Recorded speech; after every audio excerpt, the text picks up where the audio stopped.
Bismillahirrahmanirrahim. Assalamualaikum warahmatullahi wabarakatuh. Nama saya Yeni Apriani, NIM 1914115, jurusan Ekonomi Syariah, kelas A, semester 6. Di sini saya akan menjelaskan sedikit materi tentang memahami mekanisme kesehatan, keselamatan kerja, dan tantangan global dari mata kuliah Manajemen Sumber Daya Insani dengan dosen pengampu Bapak Dr. Saiful Falah, SAG MM. Yang pertama itu Sejarah Keselamatan dan Kesehatan Kerja atau K3. Untuk memudahkan pemahaman sejarah keselamatan dan kesehatan kerja, maka akan dibagi menjadi 4 era, yaitu yang pertama, era revolusi industri. Perkembangan K3 di era ini adalah penggantian tenaga hewan dengan mesin, seperti mesin uap yang baru ditemukan sebagai sumber tenaga. Yang kedua yaitu era industrialisasi. Dari era revolusi industri sebelumnya hingga pertengahan abad ke-20, penggunaan teknologi semakin meningkat, sehingga K3 mengikuti perkembangan ini. Perkembangan K3 mengikuti manfaat teknologi. Yang ketiga yaitu era manajemen. Perkembangan zaman manajemen modern dimulai pada tahun 1950-an. Hingga saat ini, perkembangan ini dimulai dengan teori yang meneliti tentang penyebab kecelakaan yang umumnya 80% disebabkan oleh faktor manusia dan kondisi kerja yang tidak aman. Saat itu, dikembangkan sistem otomatis kerja untuk mengatasi masalah sulitnya. Yang keempat yaitu era mendatang. Pengembangan K3 ke depan tidak hanya fokus pada permasalahan K3 yang hanya ada di lingkungan industri dan kerja. Perkembangan K3 mulai menyentuh aspek-aspek yang bersifat publik atau bagi masyarakat pada umumnya. Penerapan aspek K3 dan lebih ditunjukkan pada pelestarian harkat dan martabat manusia, serta pelaksanaan hak asasi manusia untuk mencapai kualitas hidup yang tinggi. Upaya ini tentu saja lebih fokus. Yang selanjutnya yaitu pengertian keselamatan dan kesehatan kerja. Sebelum membahas pengertian dari keselamatan dan kesehatan kerja, disampaikan konsep atau pandangan K3.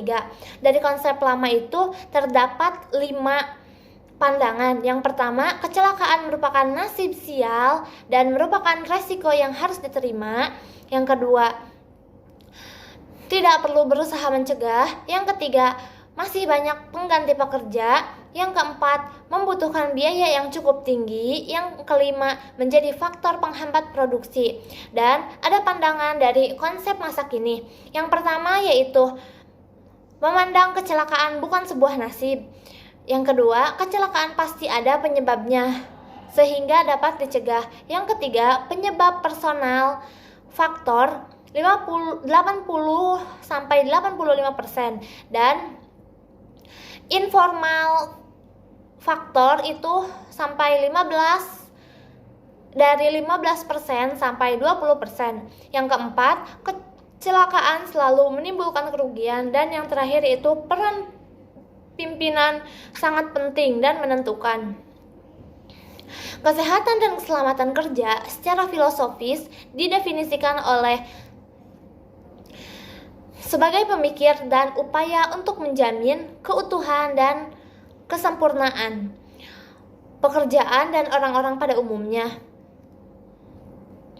Untuk pemaparan yang selanjutnya yaitu definisi keselamatan. Keselamatan kerja didefinisikan sebagai upaya untuk melindungi pekerja, melindungi orang lain, melindungi peralatan, tempat kerja, dan bahan produksi, melindungi lingkungan, dan merampingkan proses produksi. Beberapa hal yang harus diperhatikan dalam keselamatan. Yang pertama, mengendalikan kerugian dari kecelakaan, dan yang kedua, kemampuan untuk mengidentifikasikan dan menghasilkan resiko yang tidak bisa diterima. Pengertian yang selanjutnya yaitu kesehatan. Kesehatan diartikan sebagai derajat atau tingkat keadaan fisik dan psikologi individu.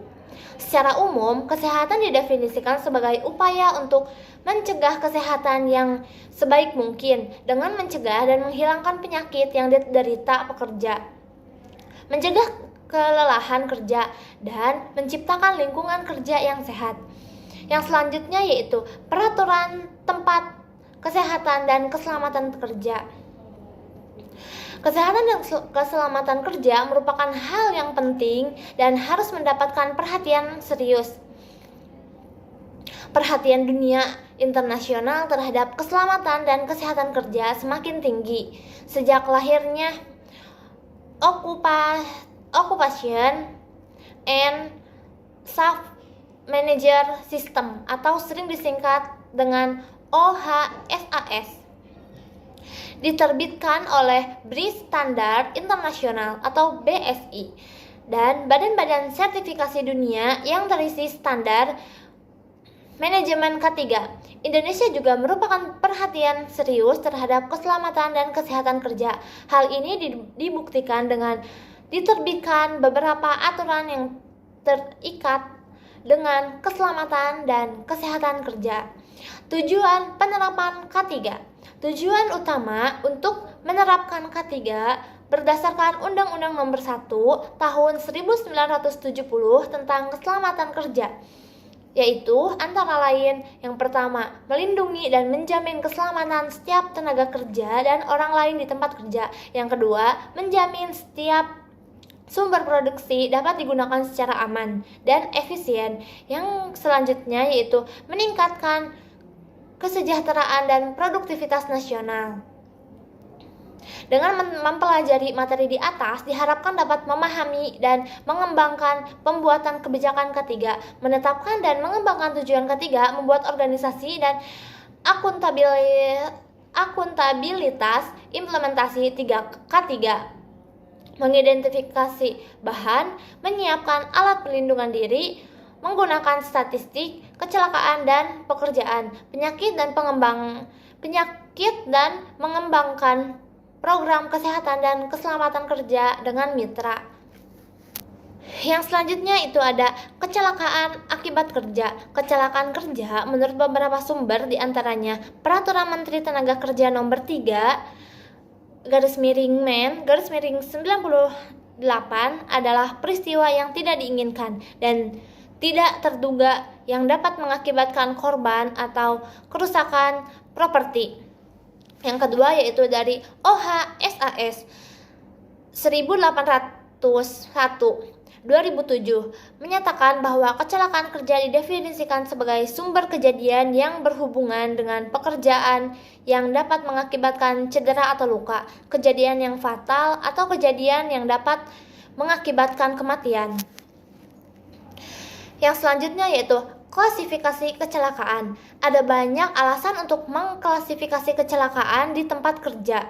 Salah satunya adalah dasar untuk mengidentifikasikan riwayat alami suatu insiden. Misal, B. Di mana kecelakaan itu terjadi? Apa yang dilakukan karyawan tersebut? Dan peralatan atau bahan apa yang digunakan karyawan tersebut? Informasi terakhir, ada banyak standar yang menjelaskan referensi tentang kode-kode kecelakaan kerja. Salah satunya adalah Standar Australia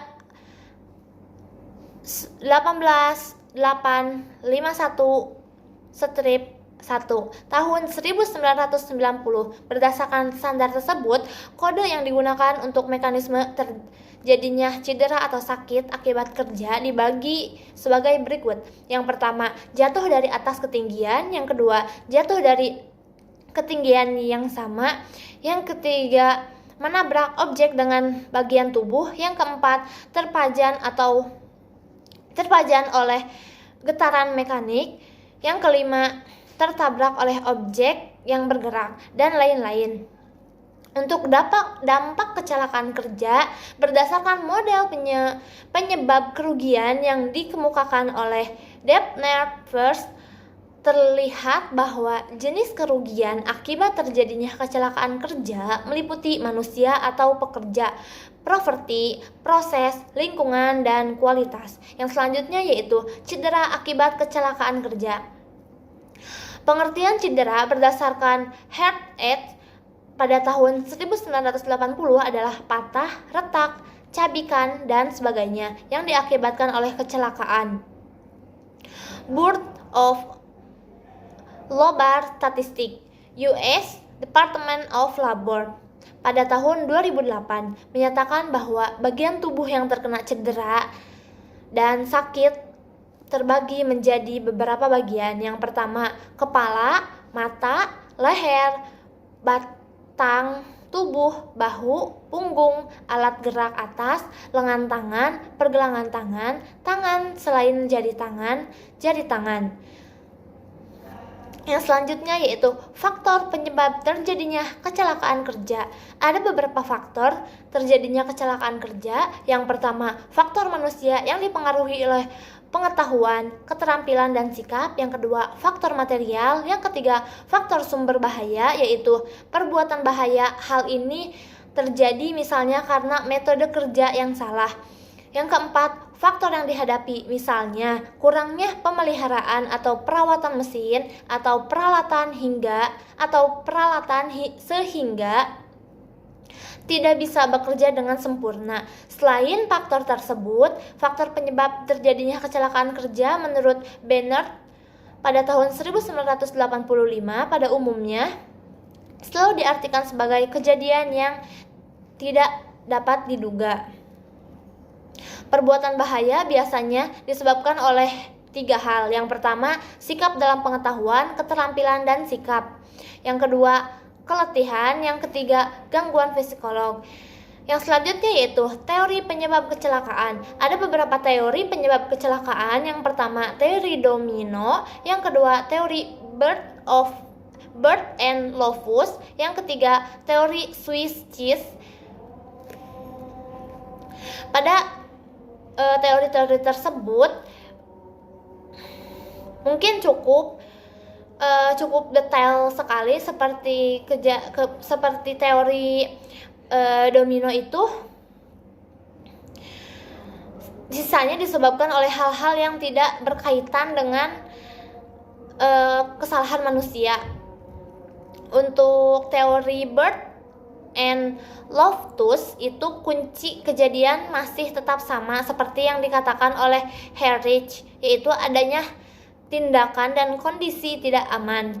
Untuk teori yang terakhir yaitu kecelakaan terjadi ketika terjadi kegagalan interaksi pada setiap komponen. Yang selanjutnya yaitu penyakit akibat kerja. Faktor keselamatan kerja menjadi penting karena sangat terkait dengan kinerja karyawan dan pada gilirannya pada kinerja perusahaan. Semakin tersedianya fasilitas keselamatan kerja, semakin sedikit kemungkinan terjadinya kecelakaan kerja. Penyakit akibat kerja di kalangan petugas kesehatan dan non-kesehatan di Indonesia belum terekam dengan baik. Yang selanjutnya yaitu tantangan globalisasi. Untuk tantangan globalisasi ini terbagi menjadi 2. Yang pertama, tantangan di bidang ekonomi.